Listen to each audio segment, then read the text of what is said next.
I would now like to invite Professor Dubey for his remarks, and after his remarks we would have book release, which I mentioned in the morning from Branislav. He would come on dais at that point, and we would have the photo opportunity. So, Professor Dubey.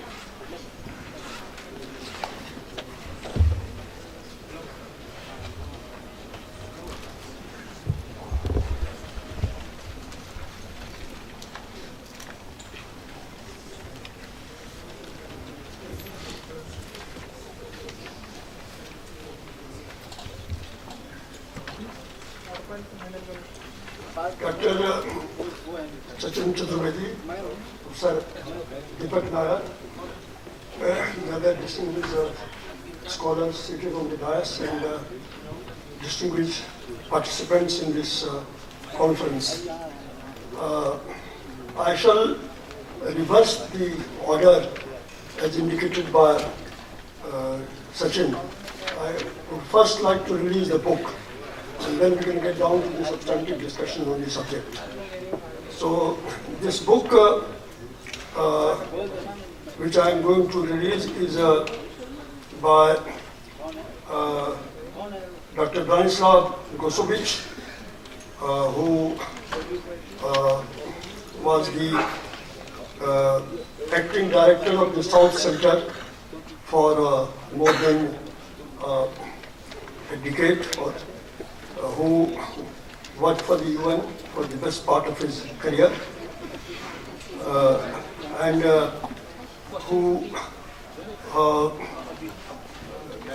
whose PhD thesis was on the origin of UNCTAD. I think the first work of that kind done at that time or later from the University of Berkeley, California. This book is on the role of the South in shaping North-South dialogue. As you know that it is since the Second World War, the countries of the South have made persistent effort to bring about changes in the world order. And the nearest they came to doing that was during the second half of the 50s and up to the beginning of the 70s, which can be regarded as the golden era of international economic cooperation under the aegis of the UN. But much remained to be done. The recently prospects have become better because of the economic strength and economic dynamism acquired by some of the developing countries. The resources that have been able to accumulate and are in a position to dispose of for doing variety of things, including South-South cooperation, and the confidence and the strength that it gives to them to use the forums, existing forums and evolving forums for bringing about such changes. This story needed to be told. There are a few books on this subject, quite a few I would say, but they are mostly from the perspective of the North. The only book of the history of the attempt of the South to bring about changes in North-South relations in the world economic order, I think one book that comes closest to it is by Vijay Prasad. The very title of the book is Towards the History of the Third World, something like that. But that is a kind of extracting from the turmoils and ups and downs of world history, a history of the South.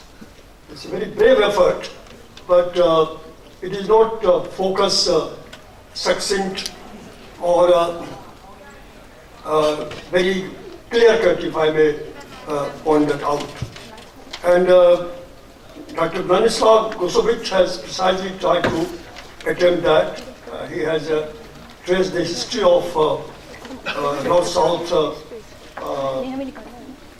dialogue, struggle, right from the early 50s till today. And it is chronologically very well organized, and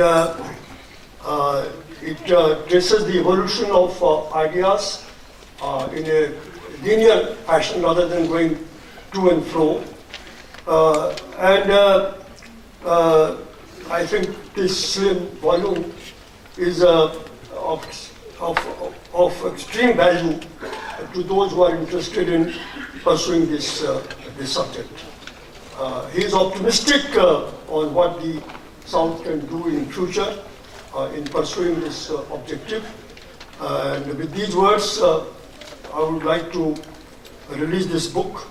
And this is the book. And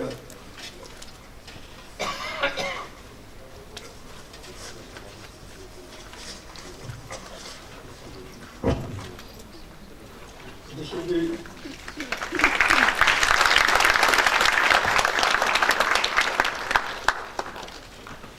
I think this is also the most appropriate occasion to do that, because the conference is precisely on this subject along with other related subjects.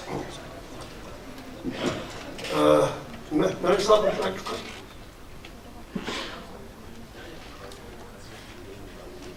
So let me introduce the author, who is also a participant in the conference.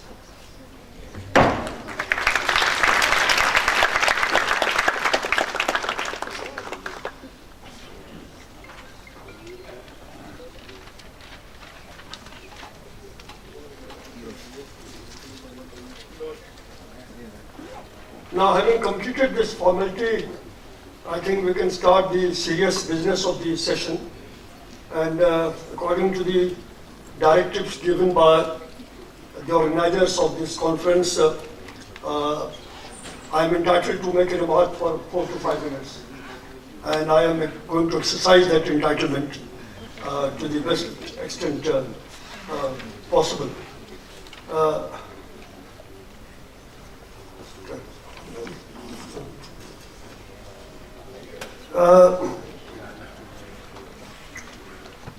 I think the world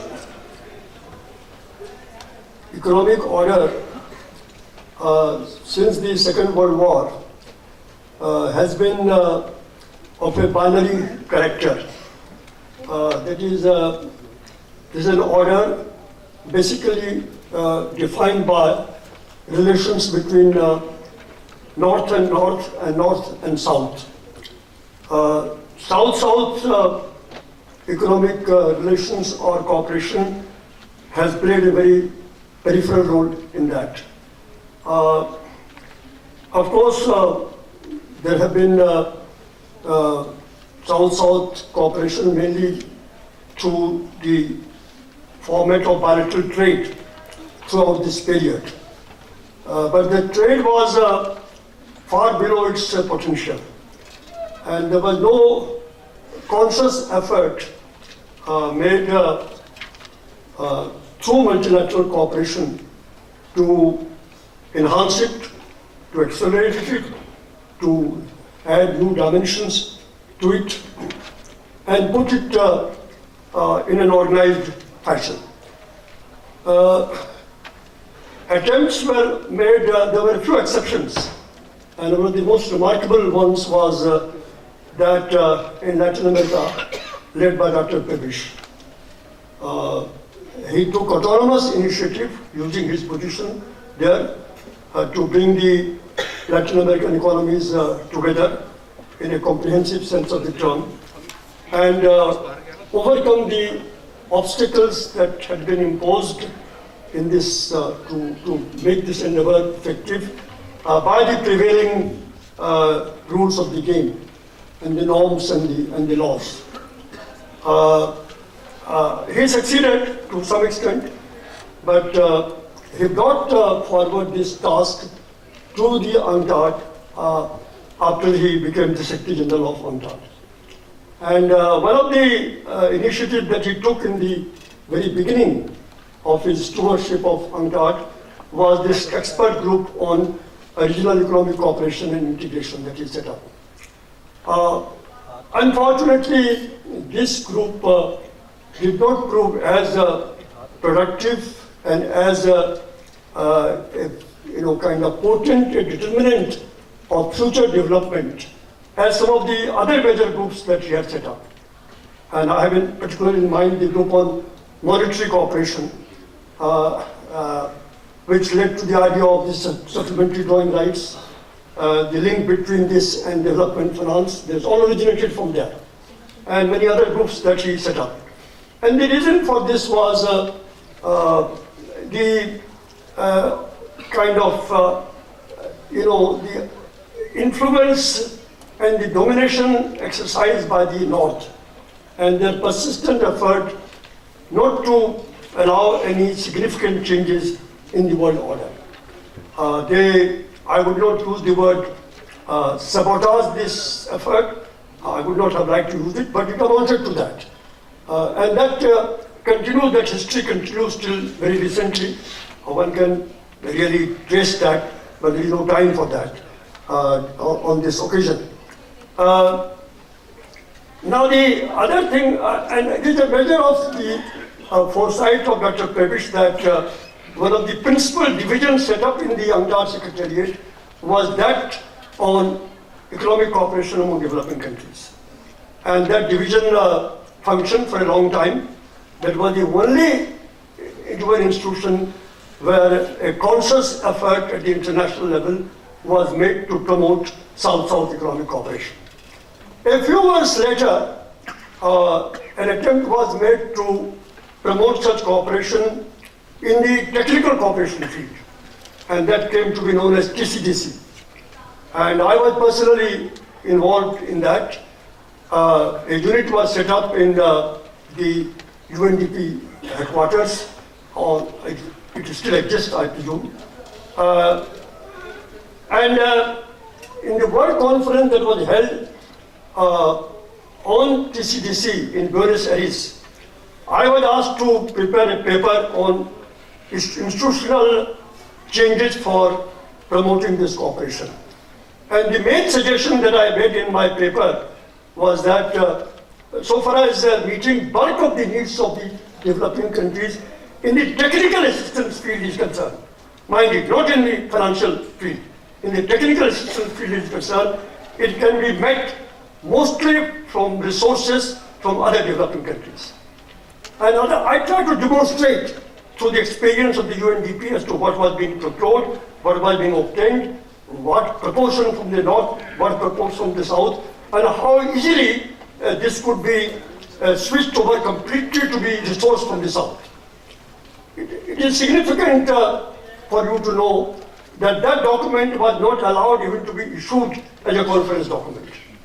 So if you want to see that document through the UN resource, it is a part of the preparatory process, if they still retain those documents, where this document you will see written by me. But in the main conference, this document was not brought forward. So this went on. Now today, I think I'm about to exhaust my 4 or 5 minutes. So today, of course, as I pointed out in the beginning, the developing countries are in a much stronger position to pursue South-South cooperation to a very large extent in an autonomous manner, but not fully yet. They are still functioning within the broad framework and rules and regulations laid down in the past. There is no drastic transformation in these rules and regulations and guidelines.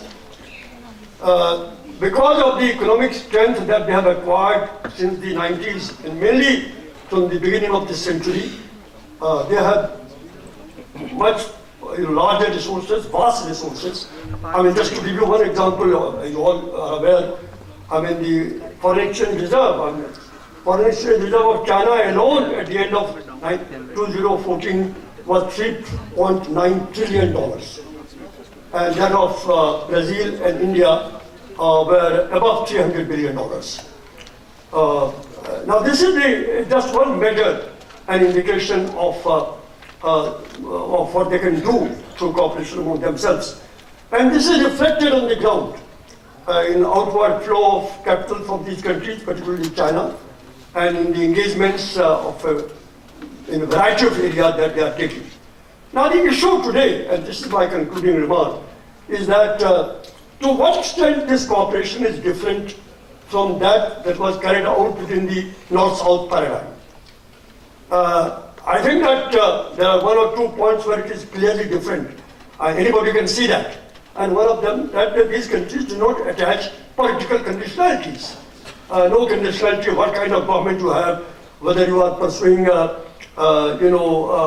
spending your money on your security or defense or purely on development, what record that you have got in the field of human rights, what kind of democracy you have.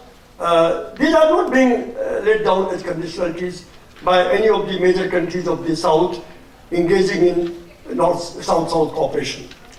But at the same time, it cannot be said with confidence that the South-South cooperation as it is evolving today and over the last 15, 20 years, when the crowd of the developing countries had got enhanced, does not have elements of North-South cooperation in the historical sense of the term. Many of those elements persist. They are a matter of concern, should be a matter of concern to developing countries as a whole.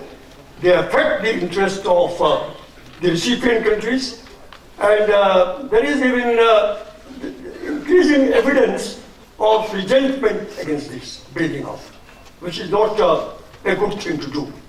So I will conclude by saying that a time has come where there should be a thorough review of the objective purposes and modalities of the cooperation that has evolved since the beginning of the century, particularly since 2005, when it has really accelerated.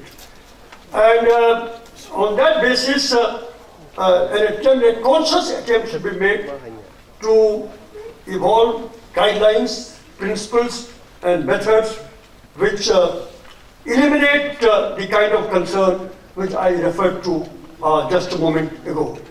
Under whose auspices this can be done, it is a matter of political decision.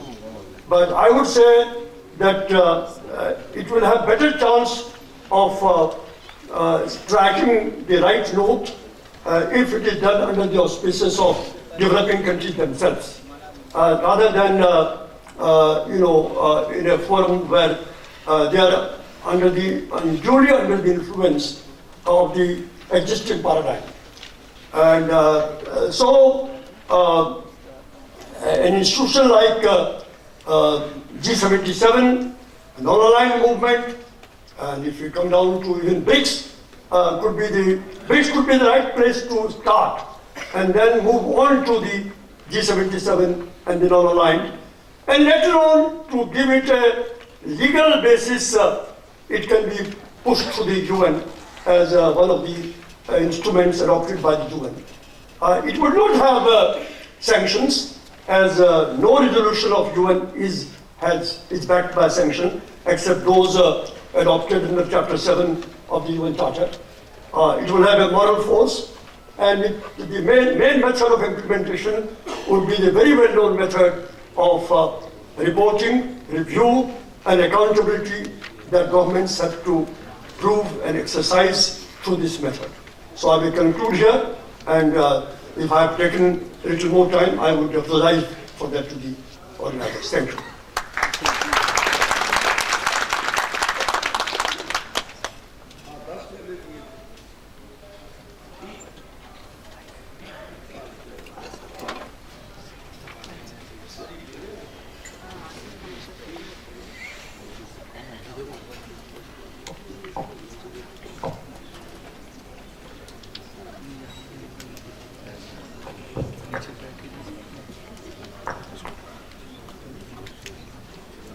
So I shall now give the floor to the panelists at this session in the order in which they are listed. So the first panelist is Mr. Joachim Peter, Secretary General of UNCTAD. I feel very just uncomfortable with that because it immediately puts me in the position of a performer at a stage. Rather than one who just stands up and lectures. You have the floor.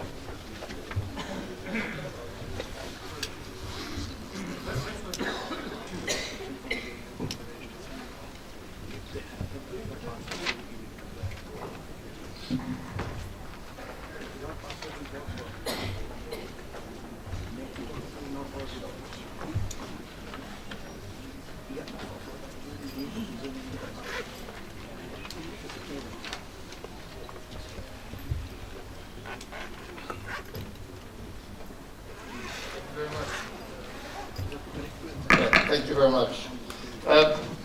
I shot off most of my ammunition in the opening, so I may perhaps dwell a little bit more into the global economy as we see it at UNCTAD. And I don't want to make this into sort of a whining session, but the reality is that it's pretty rough in where we are. This is coming following a remarkable achievement, actually, and I think it's very important to start from that basis. Remarkable achievement by humanity in terms of lifting hundreds of millions of people out of poverty, which was one of the reasons that the halving of the number of people living in absolute poverty under the Millennium Development Goals could be achieved already in half of the time set out for those goals. This is an incredible achievement that we managed to bring to that, and in no small part that had to do with the rise of the South and the full exploitation of trade and investment as engines for growth and inclusivity. But 2 points. First is that this was an averaging game. The Millennium Development Goals talked about halving the number of people living in absolute poverty. That's an averaging game. Today we're talking about leaving no one behind. That's where every single individual counts. The fact of the matter is that although we had the heydays of global growth until the financial crisis and the heyday of trade growth, we still saw a number of countries lagging behind among the global South, as well as a number of vulnerable groups in societies not reaping the benefits of what were the achievements during that period. And it's for this reason that as we set out the Sustainable Development Goals in the Agenda 2030, UNCTAD has coined this as a make or break, that it is a make or break with respect to the least developed countries. To give you a sense of the type of challenge that the world has to face in order to achieve the Agenda 2030, only on its prosperity pillar, which is the pillar that we work on, it basically would imply that the LDCs for the next 15 years have to beat the best 15 years of Chinese growth rates. I'll be honest with you, I think anyone who says they have an answer to that question probably is not true. More importantly, they have to do so in a global environment that is far less conducive to growth than the one that we had during the record years of growth when China managed to cut its poverty levels from 46% in 1994 to around 9% today. Now, the second challenge is that, and that has already been alluded to in the opening, we're talking about an investment gap that UNCTAD has calculated, which World Bank has confirmed, of $2.5 trillion annually to developing countries alone in order to meet the investment needs for the Sustainable Development Goals. So we have our work cut out for ourselves. No one in the right mind can suggest that governments are going to solve that. It's going to require the full mobilization of markets and private sector, but making sure that they, perhaps contrary to the previous phases of rapid growth and development, actually fully perform the function of providing societal and environmental benefits. Now, With that as the starting point, let me touch upon a number of the challenges when we're talking about the global enabling environment, which is also highlighted under the Agenda 2030, but an area which I fear may be receiving less attention as we move towards the implementation of the Sustainable Development Goals, much as we have done when we looked at the Millennium Development Goals, where the global enabling environment with respect to trade was less focused on subsequently, mainly because there's a mobilization of donors and they focus on what are the domestic features of what has to be achieved. But if you stay with the global and economic environment, first, we all know that in the global economy we live in today, we not only have rampant market abuses, but we also have persistent market failures. I think one of my colleagues will talk about the market abuses.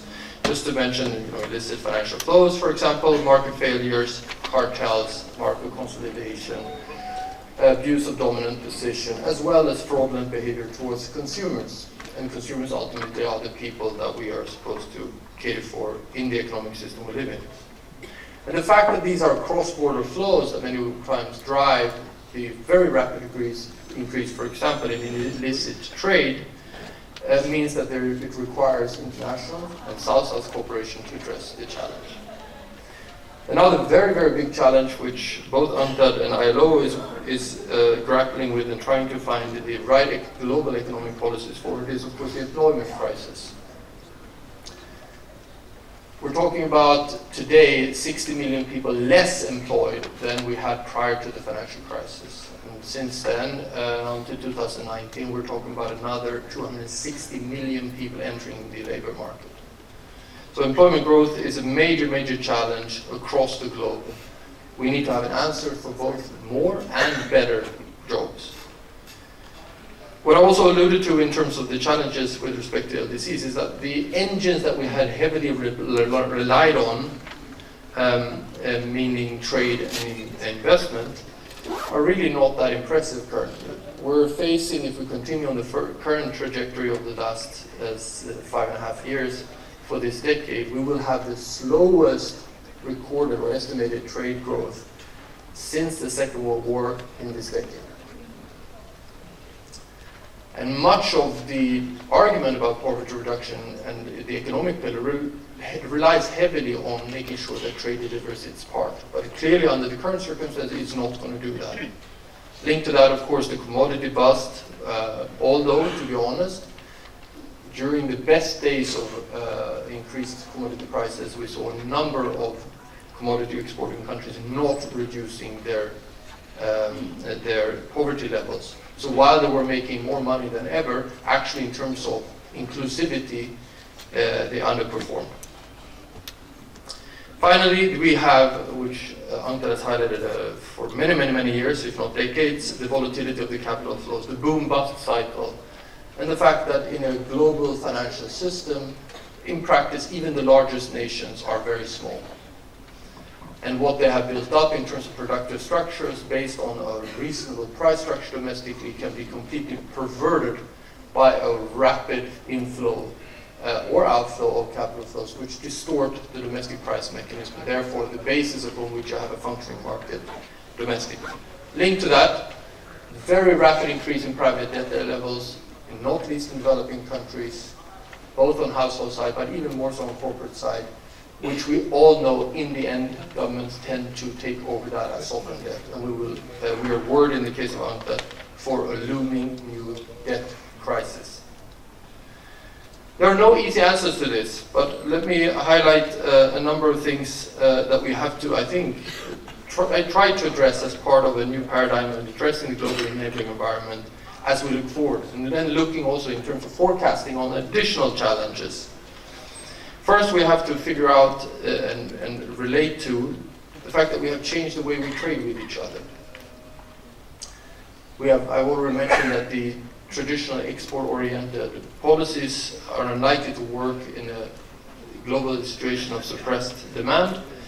But more importantly, we also have a change in the sense of global production structures, meaning global value chains, which the paper that was handed out during the first panel was very good at highlighting.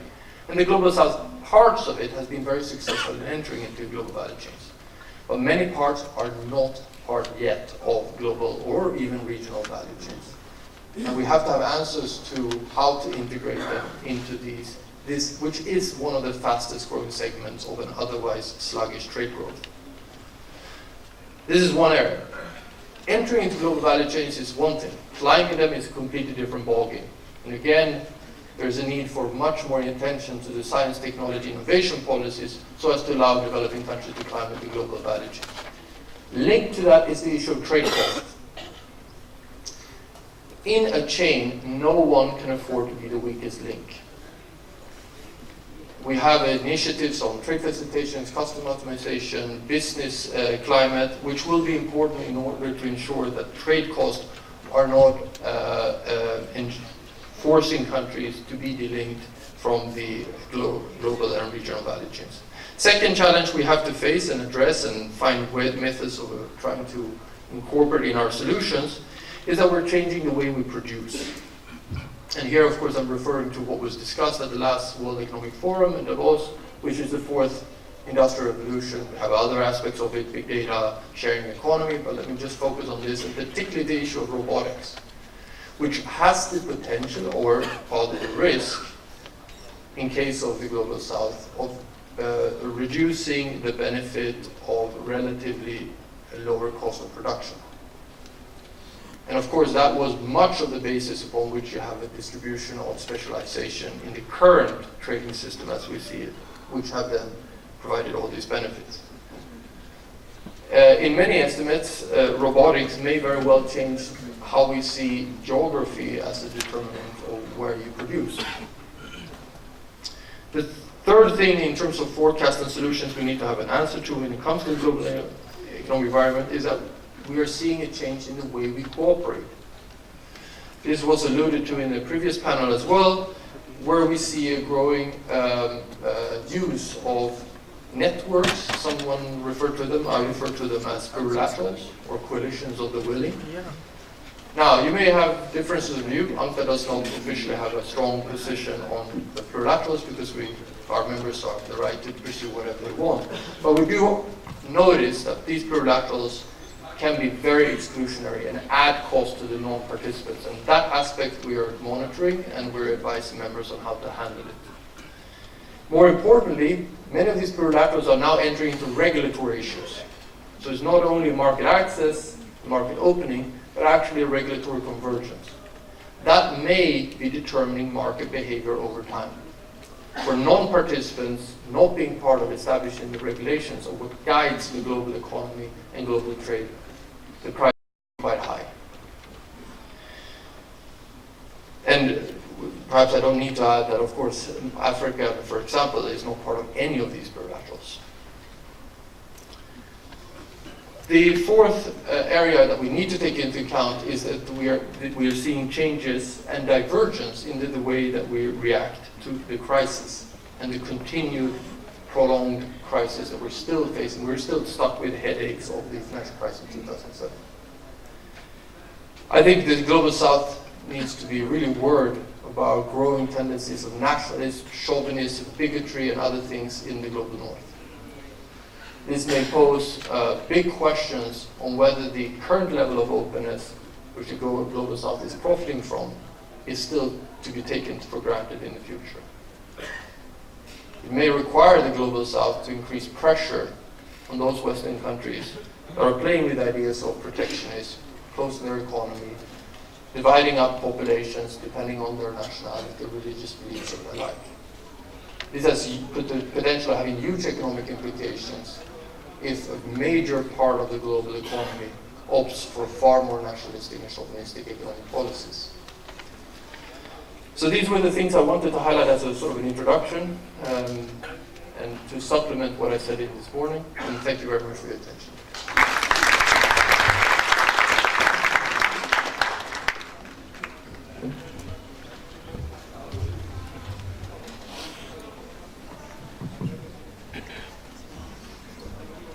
Thank you, Mr. Victor.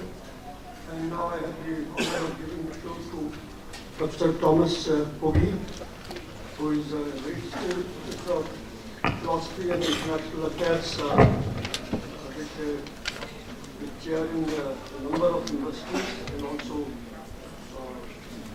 doing a lot of work and a number of publications in the whole area of equality, justice, elimination of poverty. And I think that your name is very well known, and you don't be very well. Thank you very much. Good, so I will talk a little bit about South-South cooperation and highlight some aspects of it that I think might otherwise get lost. So the first question we need to ask when we think about South-South cooperation is, what are we cooperating for? What is the purpose? What is the point of this cooperation? And the answer that everybody gives is development, but that only postpones the question one step further. We have to ask, what is development? And my answer to that question is that development is realizing the human rights of the poor, ensuring that their needs, interests, and voices play their fair role in the design of national and international institutional arrangements. So having more trade among southern countries is fine. Increasing their share of world GDP is fine. Giving them more political influence is fine. But if the poor of the world don't benefit from it, actually we have not achieved anything in terms of development. So these are means to an end, and the end is that we emancipate the poor finally. And here I have to be a little bit more skeptical and pessimistic than my predecessor, Mr. Ryder, in terms of the progress we have made with regard to the MDGs. The extreme poverty numbers are very, very easily manipulated, and they are essentially bogus because of the PPP and CPI conversions. The poor do not consume what everybody else is consuming, the normal spectrum of goods and services, on which purchasing power parities and consumer price indices are based. And so a more realistic assessment of what happened with the poor is the numbers about undernourishment and hunger. And those numbers have been going up since 1990 till 2010, until the FAO was finally arm-twisted in changing its methodology to something quite absurd, which led to a slightly decreasing trend with regard to hunger. So I don't think we have made enormous strides in regard to poverty eradication, and it's high time that we have independent assessments of development, of progress for the poor, independent in the sense not done by vulnerable and exposed UN agencies who depend on their governments to appoint their leaders and to give them their budgets, but to have independent academic assessment of what's really happening. I should here also say, maybe as a final remark, that the switch of language from talking about human rights to talking about goals has something pernicious as well. Namely, with goals, you can say, so long as we are making progress, we can take our sweet time. We just sort of gradually approach the goal. If we are talking about human rights, we say this has to be achieved right now. Poor people have a right to have their very basic social and economic needs met. Now this here is the world income distribution, and you can see that it is very, very lopsided. About 43% of it goes to the top 5%. A roughly similar amount goes to the next 20%, and the remaining 3/4 of the human population share the rest, with the bottom half having roughly 4% of global income. With wealth, we had in 2015 a milestone that people don't like to celebrate. Namely, we had the milestone that for the first time, the top 1% of the human population had more than 50% of global wealth. Less than 50% goes to the other 99%. Here you can see the trend. So we have achieved something in the MDG period, namely we got the top 1% above 50% of global wealth. Now let's look at the bottom of the wealth pyramid. Let's look at the wealth of the bottom 50%.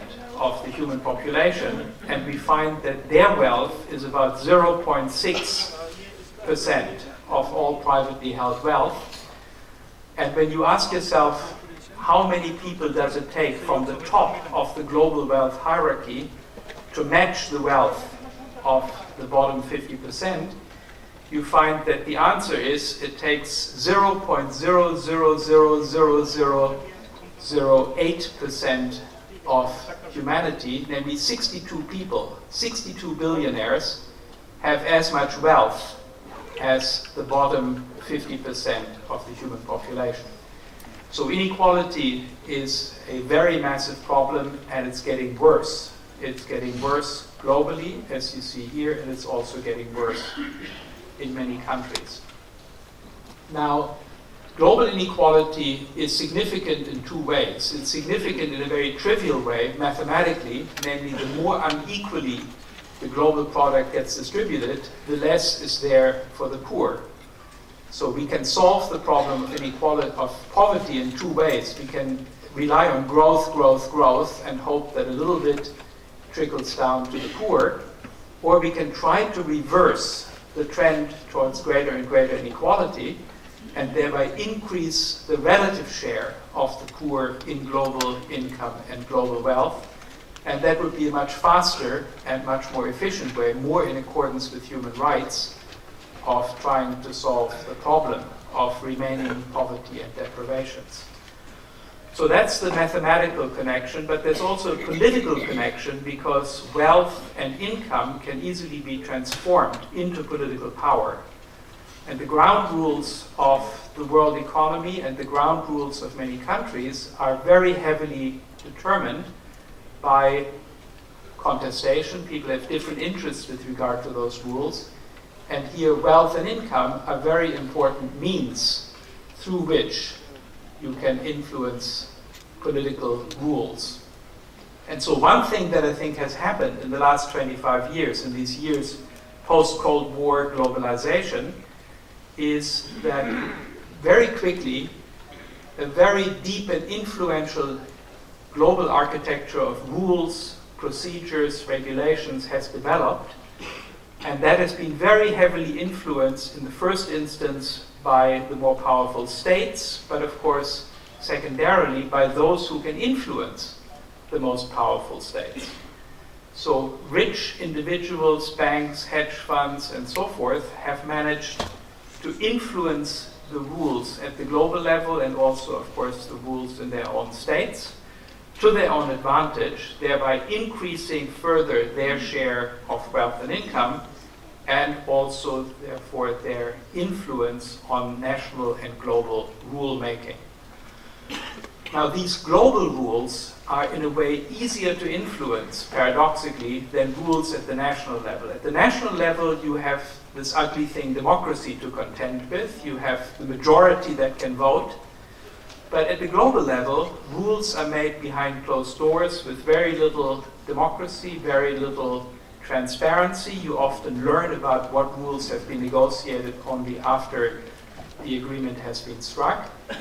And moral restraints at the global level are often easily dismissed by saying, don't you know, international relations is a jungle, and if we allow ourselves to be hampered by moral rules, then the other side, the Chinese or the Russians or whatever, or the Americans, they will run roughshod over us. So we have to fight without morality in an amoral way in order to withstand our antagonists, our rivals in the international competition for power and influence. So the global rulemaking, this very important thing that happened in these 24 years, where these rules emerged, this dense and influential network, that was the object of very intense lobbying, and this lobbying was largely done by corporations, by hedge funds, by wealthy individuals, by industry associations.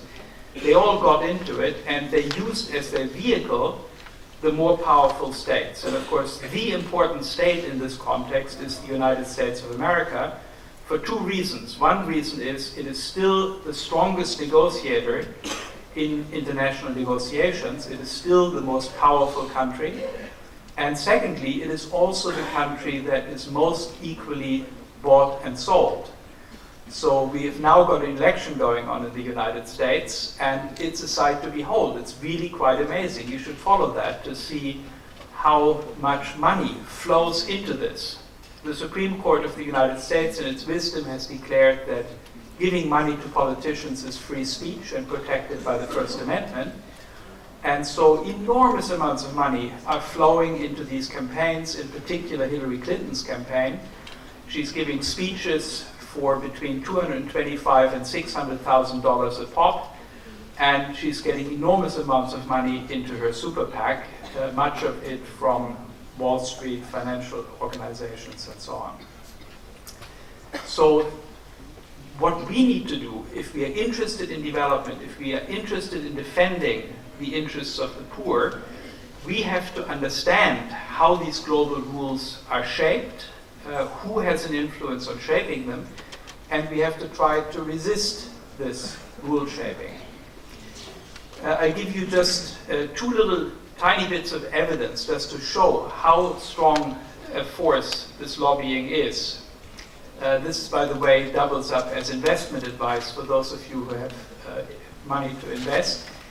This is something that an investment firm called Stratigas, what they did is they developed an investment strategy where instead of investing in all 500 companies of the S&P 500, you invest only in the 50 companies that spend the most money on lobbying relative to their assets. And if you did that, then over this dreary period from 2001 to 2011, where the US stock market went nowhere because of the global financial crisis, you would have made a profit of over 200%. You would have done very well. So every quarter, invest your money in the 50 companies in the US that do the most, spend the most on lobbying, and you will do very, very well indeed. And these companies were lobbying, of course, partly for domestic legislation, but also in many cases were lobbying government to do their bidding in international negotiations. Here's another sort of one example where three economists have done a study on one particular law, which is called the American Jobs Creation Act of 2004. This law, a bunch of companies wanted it. What the law did was it created a tax holiday where companies could take money that they had accumulated in tax havens and bring it back into the United States at an 85% discount. So the tax was temporarily reduced by 85%, and the companies that lobbied for that law spent a certain number of millions of dollars getting that law passed, and then they saved a certain amount in taxes. Now, the relationship between these two numbers is 1 to 221. So for every dollar that these companies invested in lobbying, they got $221 back in tax savings. Again, quite interesting. And if you look at today's global institutional architecture, I think you can see the fingerprints of the big corporations of mostly the North all over the design of these rules and practices. You can see, for example, an elaborate system of tax havens, sham corporations, sham trusts, consultants, advisors, bankers, lawyers, and so on, who handle the taxes of corporations, and in particular make sure that corporations pay very little taxes in the North and certainly no taxes in the South. Right? Multinational corporations operating in southern countries, for the most part, have no profits there. Why are they coming? Why are they operating there? Well, they shift their profits out. They have profits, of course, in real life, but they shift their profits into tax havens through transactions between subsidiaries. They arrange transactions in such a way that the tax haven subsidiary benefits and the developing country subsidiary is hurt until they have dissipated the profits that would otherwise be there in the developing country.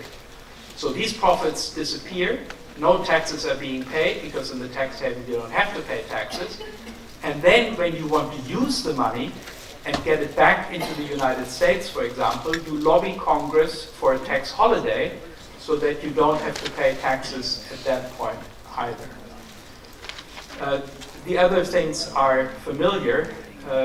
Intellectual property rights have been terrible for the poor populations of this world, forcing essentially India and many other poor countries to greatly beef up their intellectual property protections and thereby depriving poor people of medicines that generic companies in India formerly could very cheaply and easily produce, mass produce. So now poor people in India and in the rest of the world have to wait until patents expire in order to get access to these medicines, and then it's often too late because patients have died or because drug resistance has built up against the medicine in the period that it was under patent.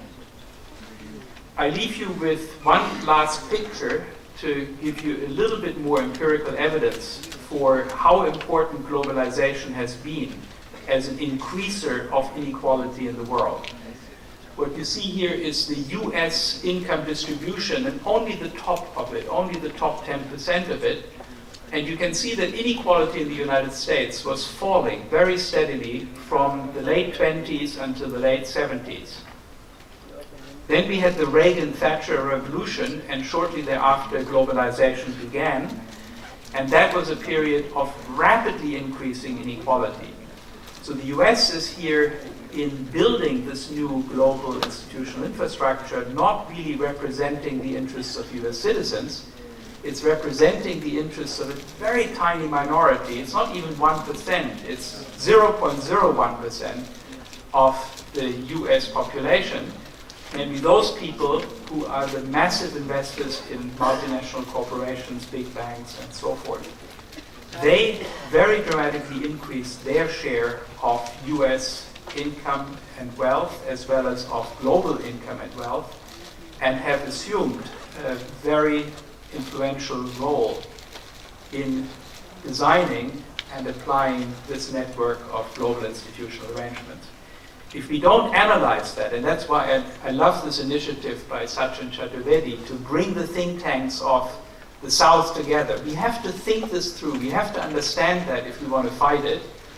And we have to build a counterforce that can contest the ideas that emanate from the North, and in particular from the US elites, for how global trade, the world economy, global finance, and so on should be shaped. Thank you very much.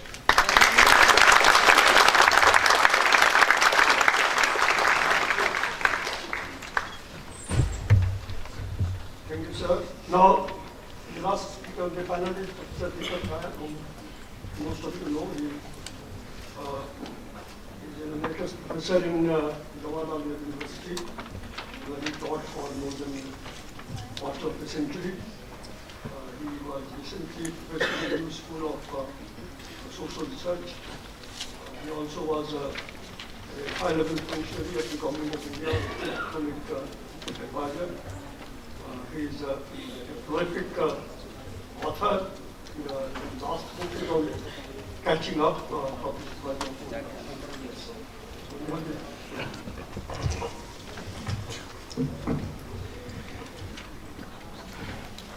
Mr. Chairman, my fellow panelists, distinguished guests, ladies and gentlemen. Starting in the 1980s, the world economy has witnessed profound changes associated with structural transformations, which have exercised an enormous influence on the process of and outcomes in development. In reflecting on the past and thinking about the future of development in this wider context, I will focus on the growing relative importance of the South in the world economy, not only because this is among the most significant changes over the past 25 years, but also because it has the potential of transforming the lives of large numbers of people over the next 25 years. First, I will sketch the contours of change in the significance of developing countries in the world economy over the past quarter century. Second, I will highlight disparate outcomes across regions and between countries within regions in the South.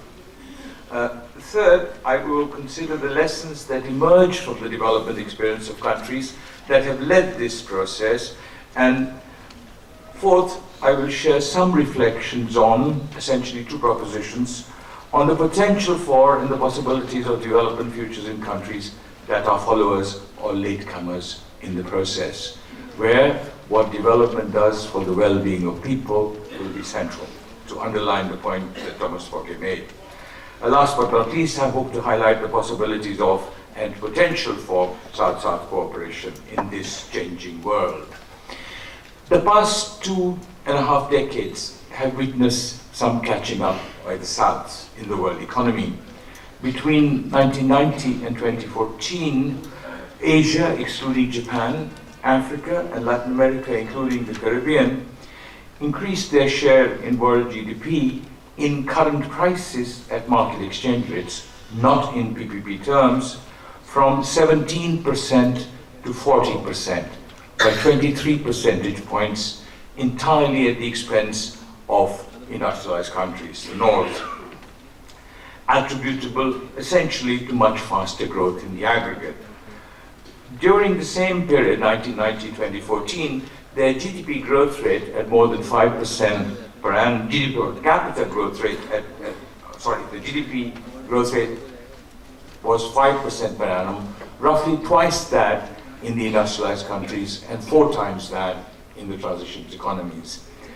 Moreover, as population growth slowed down in the South, growth in their GDP per capita was 3.5% per annum, which was roughly 3 times that in industrialized countries and more than that in transition economies. Yet, and that's the power of Thomas's graphics, GDP per capita in the South as a proportion of that in the North saw little convergence, even if it saw the end of divergence. However, there was a significant convergence towards per capita income levels in the world as a whole, while there was a massive new divergence away from what we describe as the least developed countries. The catch-up in industrialization was even more significant.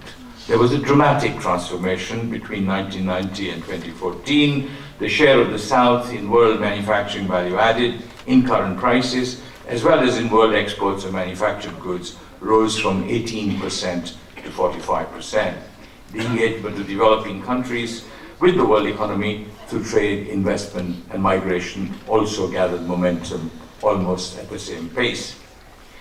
The structural transformation in the world economy over the past 30 years, associated with a dramatic increase in the relative importance of the South, was concentrated mostly in Asia. Latin America stayed roughly where it was, while Africa experienced a decline. Development was uneven not only among regions, but also between countries within regions. There was a high degree of concentration among a few. China, India, Indonesia, Malaysia, Korea, Thailand, Taiwan, and Turkey in Asia, Argentina, Brazil, Chile, and Mexico in Latin America, and Egypt and South Africa in Africa, countries I described as the next 14. Thus, BRICS, Brazil, India, China, and South Africa, if we leave Russia out for a moment, are a subset of the next 14.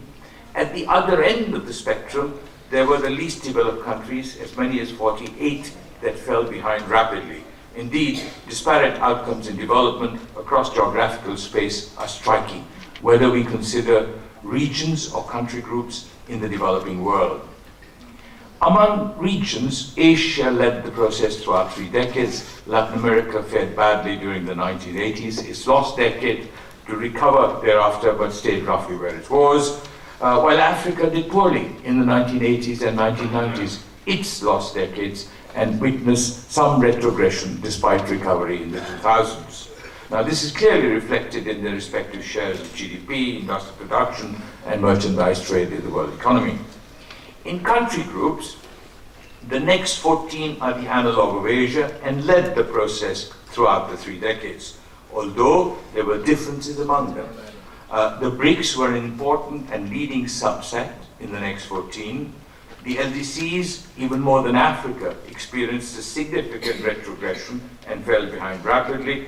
This is reflected once again in their respective shares of GDP, manufacturing, value added, and trade in the world. Now, as country groups, the next 14 and the BRICS witnessed some convergence in income levels with respect to the world, particularly after 2000, while the least developed countries witnessed a massive divergence despite their respectable GDP growth rates because of much higher population growth, which meant much slower growth in income per capita. Now, it needs to be said that China was the most important among the BRICS, just as the next 14 were the most important in the South. Yet, there was much more to BRICS than China, and much more to the South than the next 14. There is a dimension of uneven development that must be recognized. Professor Foggia stressed that.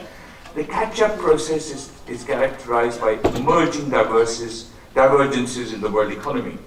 There has been an increase in economic inequality between countries and between people within countries. There is not only an exclusion of countries, but also of regions within countries and of people in countries almost everywhere from this process.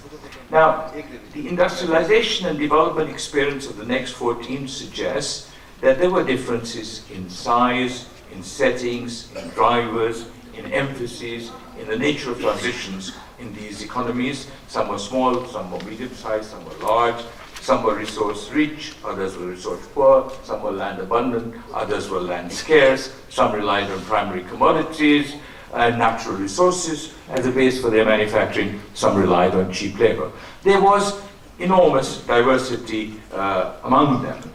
Now, these differences must also be situated in the wider context of their development models, each with its mix of the state and the market, or openness and intervention, that differed across countries and changed over time.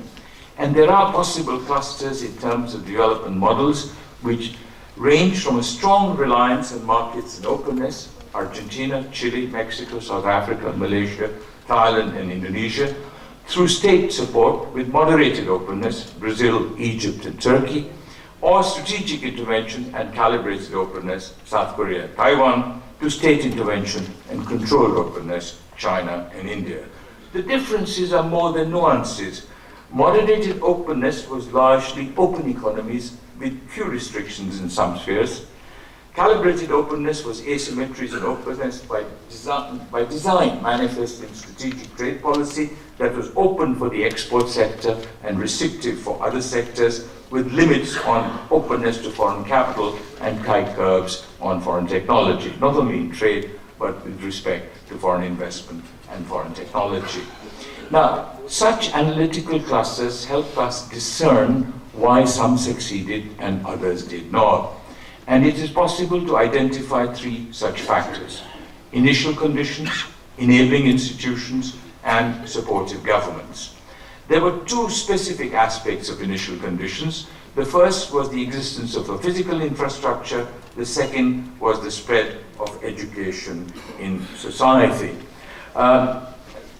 The framework for enabling institutions to foster industrialization and support development was built largely by governments. And in the pursuit of industrialization, their role in evolving policies, nurturing institutions, and making strategic interventions, whether as a catalyst or a leader, was central to the process almost everywhere. For countries that stressed markets and openness, it was about minimizing market failure. For countries, the emphasis was on getting prices right and buying the skills and technologies needed for industrialization. For countries that stressed state intervention with moderated, controlled, or calibrated openness, it was about minimizing government failure. The emphasis was on getting institutions right and building the skills or technologies needed for industrialization. Now, essentially, if we think of latecomers, and if we think of the diversity among the next 14, it is quite clear that unless we think of very small island economies or landlocked countries, most of them will have something in common with one, two, or a few countries to draw, among the next 14, to draw lessons from their experience and not so much to replicate, but to evolve their own models of development. Now, given the paucity of time, if we think about development futures, what can we learn from the experience of the South, even if it has been concentrated in one region, Asia, and a few countries, the next 14, about the possibility of others following in their footsteps? And I would simply like to stress two propositions, although it would be idle to pretend that they constitute an answer. But first, inclusive societies alone can sustain rapid growth and transform it into development that improves the well-being of their people. So the rise of the South depends on how inclusive this process is. Second, there are alternative paths to development rather than unique solutions, because one size does not fit all, so that there are choices to be made. In conclusion, Chair, let me turn to three observations about South-South cooperation. There is a discernible shift in the balance of economic power towards the South and away from the North. This has opened up, I believe, new possibilities of South-South economic cooperation. The potential is significant in three dimensions: reforming international institutions and multilateral rules, promoting intra-regional economic interaction and engagement within the South, and nurturing bilateral assistance and economic cooperation, both intra-regional and interregional, between countries in the South. Now, the increased economic significance and political influence of the South provides an opportunity to reshape institutions in a world where you have unequal partners. Even if we cannot eliminate the democratic deficit, we can reduce it. Even if we cannot make the rules perfectly fair, we can make them less unfair. And if you think of the institutions, the UN, the World Bank, the WTO, the IMF, developing countries as a group are much more likely to exercise or to be heard as a group rather than single countries on their own by articulating voice or by using their bargaining power as a group. At the same time, political formations such as BRICS or ASEAN, or regional entities such as the African Union, could, working together, exercise significant influence through multilateralism, whether institutions or rules in the global context. Now, outside the world of multilateralism, there are possibilities of cooperation among developing countries through collective action.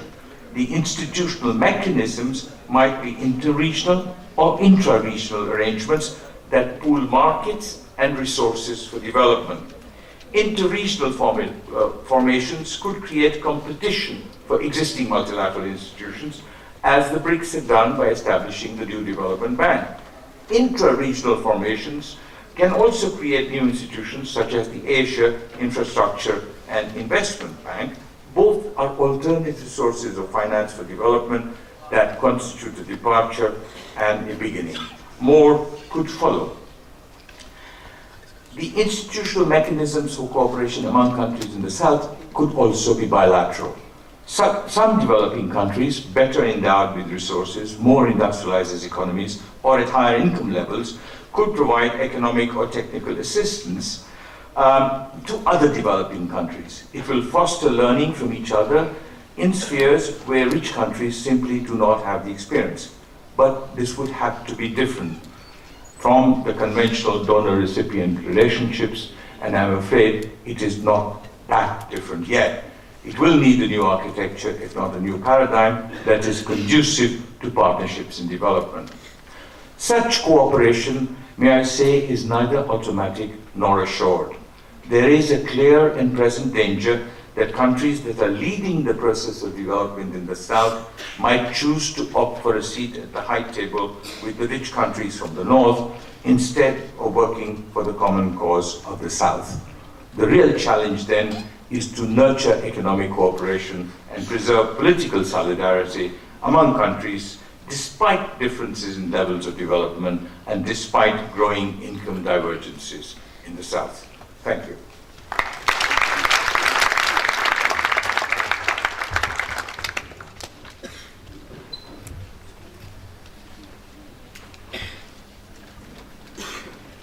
have already exceeded the time allotted to us by 15 minutes. And the next session is supposed to have started at 12:30. And I would not like, we started with delay, and I would not like the delay to be cumulative. But what would the organizer say? Can we devote some 10-15 minutes to reaction from the floor? Yes, sir. Yeah, okay. So please, floor is open. Address your question to any of the three. Yes, sir. Please introduce yourself.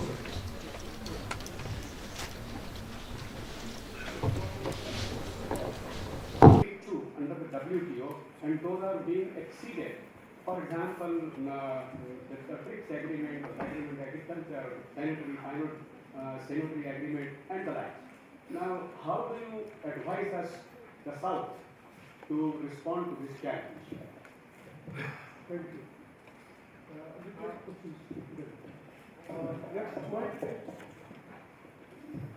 General Bambi is my name, sir. I am from IDSA. My question is to the panel. Anyone may plan to answer. What I wish to ask you, panelists, is that we have talked of South-South cooperation and the problems in enforcing greater unity and development simultaneously. Have we seen or examined the model of the ASEAN? How in ASEAN the least developed countries like Laos and Cambodia have come up? Secondly, is there a proposal to have a secretariat of the South-South countries which can coordinate, review and suggest midterm goals or the long-term perspectives, what you have set for yourself in 2030? And lastly, is there a proposal to have coordination between South-South dialogue countries and with other economic groupings of the world like ASEAN, BRICS or African Union and the EU? Thank you.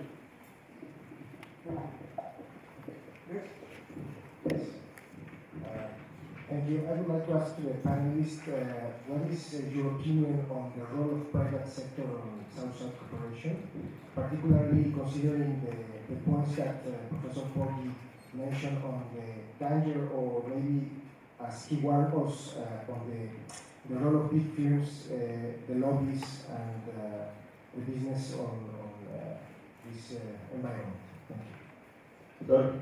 And a follow-up question on that, Professor Foggy, you mentioned about this fascinating fact about this tax having and then practices by established corporates in the U.S.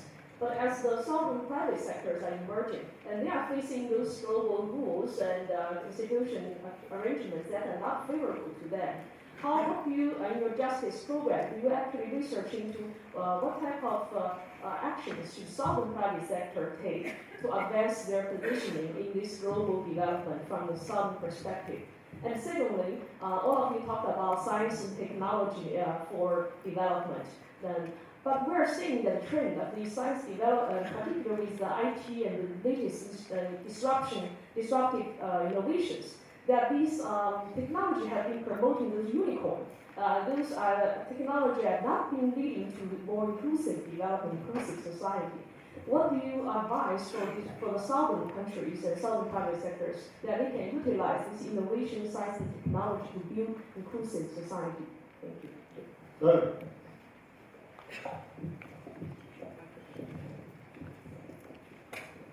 Hello, my name is Makshud and I'm from Bangladesh. I work at a think tank organization. Wonderful presentations by the panelists. Well, when we're talking about like the contribution of the southern countries in terms of the GDP or their contribution to the world trade, we're basically focusing, the numbers basically is high because of the two major countries, India and China. So if you minus them, the numbers are not that significant per se. My real question here is that as South-Southern cooperation is actually witnessing momentous growth, what can be the next course of action in terms of taking it forward for the disadvantaged geographically and economically disadvantaged countries, so that this discussion does not only end here, but we can also have an actionable plan for the future days as well. So that's my question to the panelists here. Thank you. Mr. Thomas. Thank you, Dave. So my own question goes to Professor Thomas. Initially, my name is Ignacio Sunderman. I am from Sharda University. So my own question is, you made mention the issue of supranational, that is the global, the issues on the global scale, which you made mention of issue of democratic principle is not observed at the global scale, the transparency and all those things. So how do you think South-South cooperation could overcome that, so that we have like a democratic principle being observed at the global scale, all the transparency and all those things, so that the equality should be reduced to the minimum level? Thank you very much. Yes, Professor Thomas. Hello. Yeah, my question is to Professor Thomas. The way you try to establish that there is a 200% increase profit in political lobbying, so have you studied something, investment in drugs and armaments? The way you have studied investment in lobbying, in political, what is the status of drug and armament investment?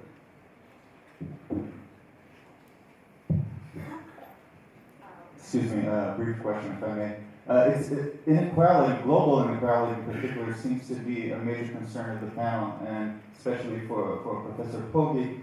Globalization has certainly increased inequality globally, but it has arguably also increased global prosperity. So defenders of globalization would refer back to the 19th century and see how it was a much more equal world, but it was also a much poorer world. And they would argue in favor of the current world in that respect. It's better to be richer and more equal than to be more equal and poor.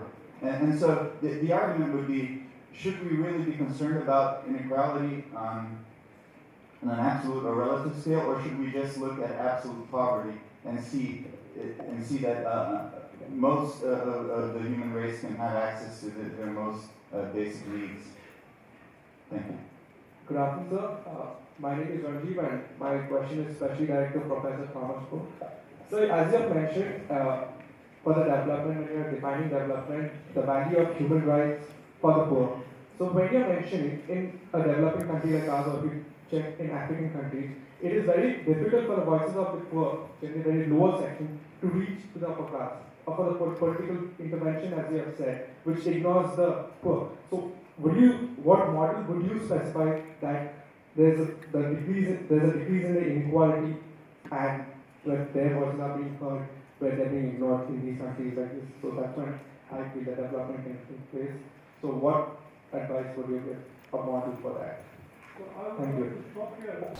It was like debate for more than half an hour. It was just 5 minutes to 1 o'clock. So I will now give this close to the panelists, and since most of the questions are addressed to Mr. Poggi, so there is no question respond before the question. So let me start with the second to last point, because that's really a very crucial point about inequality versus poverty eradication. The crucial thinking mistake that underlies your question, which is very important to highlight, is that we are not facing a simple binary choice between a world without globalization and a world with globalization as it is now. The big choice, the interesting choice, the important choice is between different types of globalization. So I am as much for globalization as anybody writing for The Economist magazine with a capital G. I like globalization, I want the world to be globalized. But I'm contesting the rules under which this globalization proceeds. What are going to be the rules? Are they going to be the Washington Consensus rules of neoliberalism? Or are they going to be rules that seriously and not only rhetorically take into account the interests of the poor? So let me say one other thing about how one can measure that, how one can think about it, right? We are all brainwashed into thinking of growth as growth in the GNP of a country. It's very important to look at who is growing, where the growth takes place within the country. So China is a good example, India is a good example, right? You have China, you have fantastic growth, very impressive, but if you look at how it's distributed over the deciles, well, inequality has increased a lot, and much of the growth went to the top 10%. So what we should look at is how these various deciles grow, and we should, for example, average the growth rates in the various deciles to get a sense of how good the growth has really been, rather than simply look at the aggregate of the country and say how much has the average income grown. Because growth in the average income is mostly determined by how much goes to the top 10%. They have the biggest influence on growth in the average income. And so growth can look very impressive in terms of the average income, but can nevertheless be worthless for the bottom half of the country, or almost worthless, where I would say we should pay most attention to how they are actually doing. So that's a key thing, that I'm not an opponent to globalization, and I don't need to be in order to oppose the globalization as it is happening now. I'll try to be very brief on the other comments and at least get the most important ones in. Getting the voices of the poor in poor countries heard, that is indeed a very important problem, and a problem easily negate or invalidate a lot of this wonderful thing that is happening in terms of increasing role of the South, right? If the South just becomes another North, just more power players, more elites taking a slice of the cake, then it was all for nothing. We've all fought for nothing. Nothing has been accomplished. How can we do that? Well, what I hope is that the southern countries will keep each other honest, that they will say, we are committed to development. They're saying this all the time, right? They're always talking about poverty. That's their claim on the North, their moral claim. They come onto the world stage and they say, we speak for the poor, we finally want to get a role and some influence and so on. But whether they live up to it, I mean, you can tell many stories from Africa where people have used that rhetoric, and in the end, when push comes to shove, they couldn't care less about the poor in their own countries. So what the South can do is the leaders can keep each other honest. They can say, this is our platform, this is what we want to do. And we set standards. We will look, monitor each other. We will try to show up each other's abuses and so on, and make sure that we are really going in the direction of defending the interests of those in whose behalf we are claiming a larger role. Will this work? I don't know, right? But I think it's our best hope to try to accomplish something. And of course, you have to also fight within your own country. You have to mobilize people, and which is hard to do, especially in resource-rich countries where governments are not heavily dependent on tax revenues. You have to mobilize the citizenry and say, these are your resources, and you deserve to have a share of them, and hope to get some help from other southern countries in trying to get the governments to follow this agenda. Now, with regard to solutions, I didn't want to make a plug for a new book, but here it is. I mean, we just did a book on illicit financial flows. It came out with Oxford University Press. It came out about 2 weeks ago, where we did exactly that. We assembled, we is actually my co-editor, a retired partner of PricewaterhouseCoopers, and we assembled who we thought were the best and the brightest people to talk about illicit financial flows and what can be done about them. And we gave each of them one of the most promising reform proposals and said, discuss this proposal, think about the pros and cons, the best objections, and so on. So we have these proposals assembled. The book is called Global Tax Fairness, came out with Oxford University Press, contains 15 proposals about how to do that. And again, that's the gist of my talk, is to say the way in which the global institutional structure is designed, it's horribly complicated and very boring. But unless you do the hard work of understanding it, they will run rings around you. You will lose. You will lose much, much more than through trade and all the collaboration you can ever gain, and through all the development aid and development assistance and so on and so forth. Illicit financial outflows are more than $1 trillion a year. That is what the developing country economies are losing through these illicit financial outflows. So, and then I was asked to talk about the new trade agreements that are now pending, the TTIP and so on. idea basically is, yes, they are very dangerous, and it's very important not to be rushed into some agreement. It's very important to think them through very carefully and to look in particular at the implications that they have for the poor majorities of the poor countries, developing countries. And here to be mentioned, of course, IP rights, as you did mention, and also conflict resolution, that corporations now gain the power of suing governments for having changed their local rules to the detriment of a corporation operating in the country. And so this will have a chilling effect on countries. Countries' governments will no longer be able easily to change the rules in a way that protects the majority of their populations, because they could be dragged into international lawsuits, very expensive lawsuits, where they will be sued for having essentially expropriated in a way by changing the business conditions under which corporations operate in their countries. So I think I'll leave it here so as not to take too much time away, because we're already behind. If anybody has questions that remain unanswered, I'm more than happy to discuss them after the session. Thank you. I just want to make 3 points very quickly. First, if we consider the emergence of the South in the world economy in the past 25 years, we would recognize that it is not about China alone. It is not about the BRICS alone. It is much more dispersed. These are large countries, and therefore their shares are large, but it is more dispersed if we think of the past.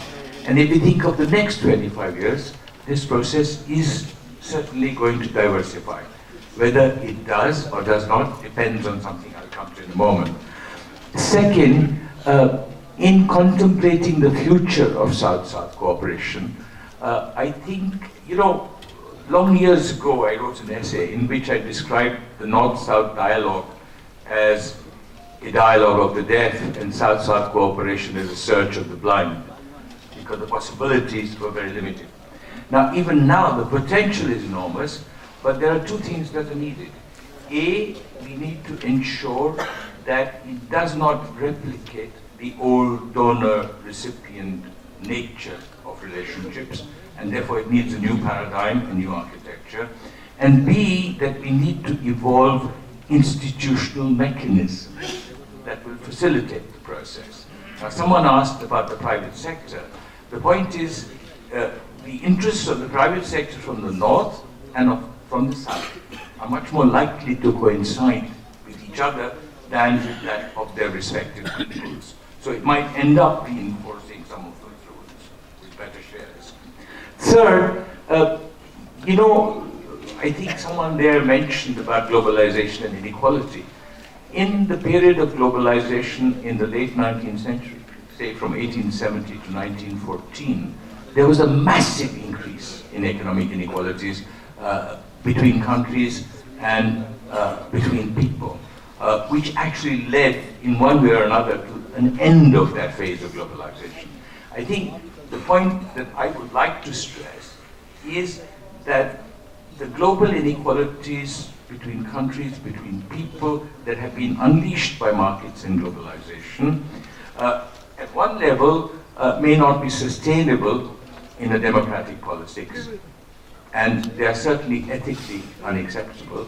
But beyond that, if we focus on the South, I would argue that sustained economic growth in the South depends almost entirely on this growth becoming more inclusive of its people in terms of social progress. If these inequalities continue to rise, that economic growth will not be sustained.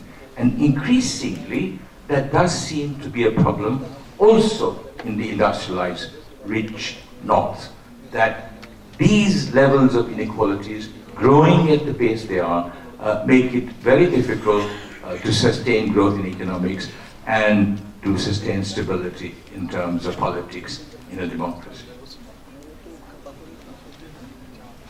Some quick points, a few things have been mentioned. On the global inequality versus prosperity, this reminds me of the debate that existed 15, 20 years ago, aid versus trade, which was really not an enlightening debate. I think what both previous speakers have highlighted which is actually very important, is that this cannot be treated as a binary choice, but rather has to be seen as a package. And there are three reasons for that, which has also been alluded to. First, one of dignity. People are left behind.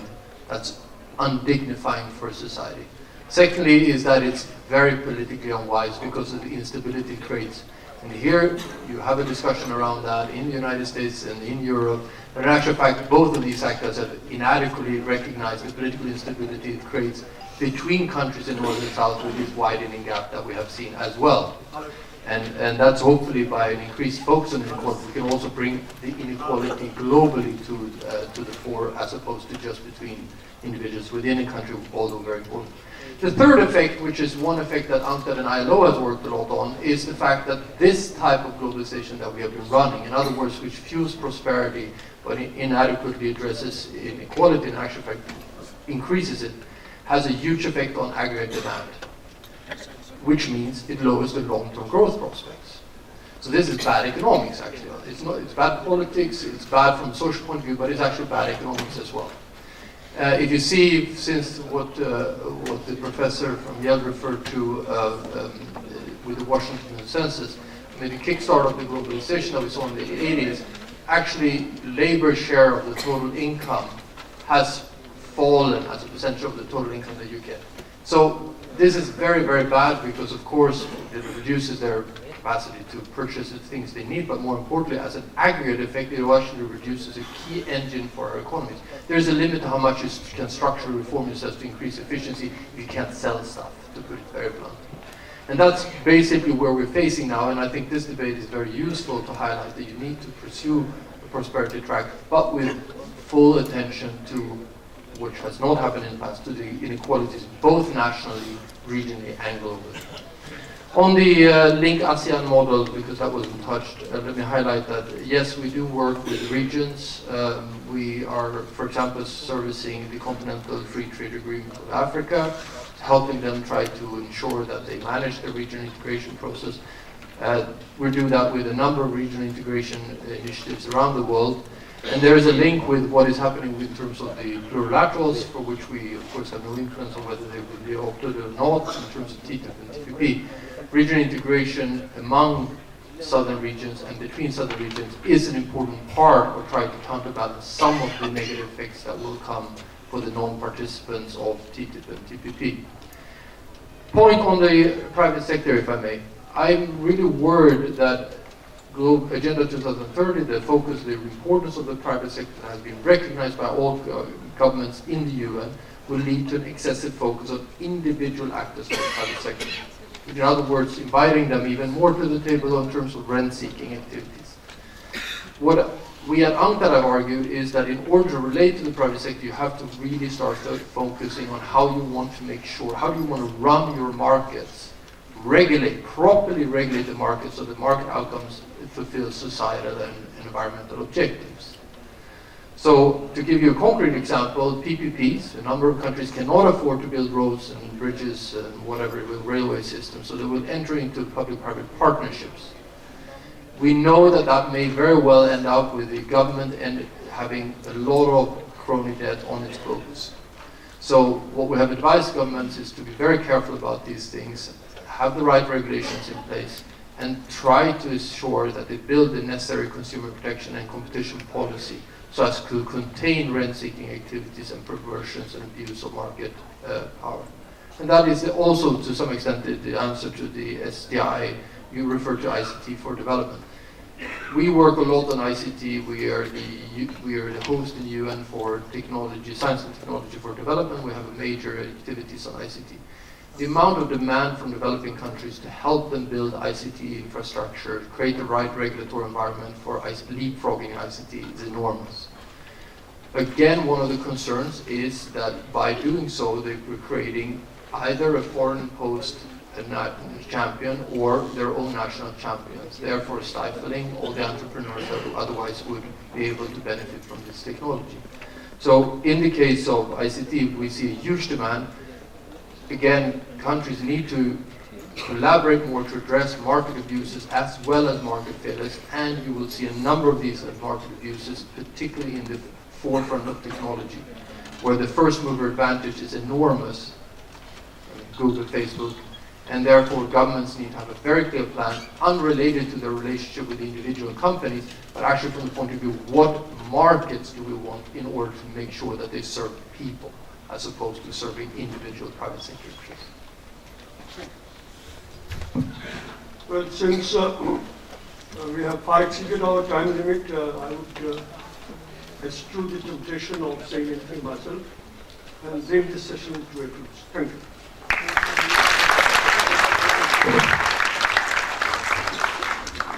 Thank you. I must thank Professor Dubey for not only chairing but also providing his very valuable insights, as well as the panelists, Mr. Becker, Professor Koge, and Professor Deepak Nair.